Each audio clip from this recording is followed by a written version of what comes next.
Sa mish duhet të ham? Sa shpesh dhe cili është më i miri? Mishi është një nga temat më debatuese të shekullit të 21. Disa thonë se duhet ta heqin plotësisht, të tjerë premtojnë mrekulli dhe dieta karnivore, por çfarë thot shkenca në të vërtetë? Nëse teproni rrezikoni shëndetin e zemrës. Nëse ndaloni fare mund të keni mungesë të vitaminës B12 dhe hekurit. Pra, ku qëndron mesi i artë? Në këtë video do të zbulojmë saktësisht sa gram mish duhet të hani në javë, sa shpesh dhe cilat lloje janë mik apo armik për trupin tuaj. Para se të fillojmë, bëni një subscribe që të mos humbisni asnjë video për shëndetin tuaj. Përpara se të flasim për sasinë, duhet të kuptojmë se jo të gjithë mishrat janë të njëjtë. I ndajmë ata në 3 kategori të mëdha. Mishi i bardhë, pula, gjelat e detit dhe racat të tjera shpendësh. Është i pasur me proteina dhe ka shumë pak yndyrna të ngopura. Mishi i kuq, viçi, gjedhi, qengji, zit dhe deri. Ka vlera të larta hekuri dhe zinku, por konsumi i tepërt të lidhet me disa rreziqe shëndetësore. Mishi i procesuar, sallami, prosciutto, leskavicat, virshet. Ky është grupi ku duhet të bëni kujdesin më të madh. Kalojmë te pyetja kryesore, sa dhe sa shpesh. Organizatat botërore të shëndetësisë sugjerojnë që konsumi i mishit të kuq të kufizohet në maksimum 350 deri në 500 gram në javë. Kjo i bie rreth 2 ose 3 racione në javë. Si ta llogarisni pa peshore? Një racion duhet të jetë sa madhësia dhe trashësia e pëllëmbës së dorës suaj, pa gishtat. Mishi i bardhë është shumë i butë me organizmin.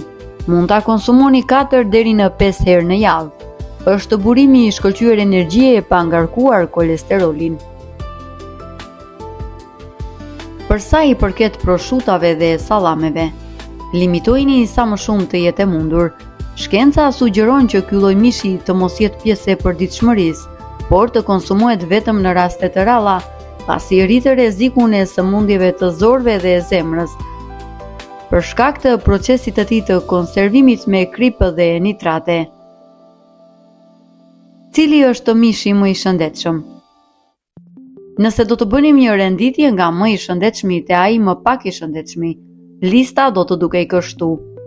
Vendi i parë, fileto e pulës ose gjeli të detit pa lëkurë, proteinë e pastër, tretet lehtë.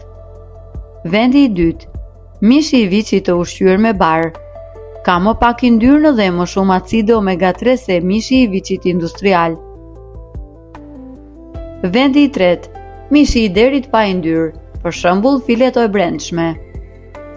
Në fund të listës, çdo gjë që vjen e paketuar, e kriposur dhe e timosur artificialisht. Dhe një sekret, mos harroni peshkun. Edhe pse teknikisht nuk futet tek mishrat tradicional, zëvendësimi i një racioni mishi të kuq me peshk si salmon apo sardele 2 herë në javë bën mrekulli për trurin dhe zemrën tuaj. Në përmbledhje mishi nuk është helmi i jetës, por as ushqimi i vetëm që na duhet. Çelësisht moderimi. Synoni mishin e bardhë.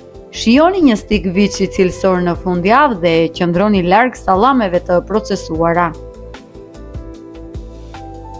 Po ju sa herë në javë konsumoni mish dhe cili është i preferuari juaj? Shkruajeni më poshtë në komente.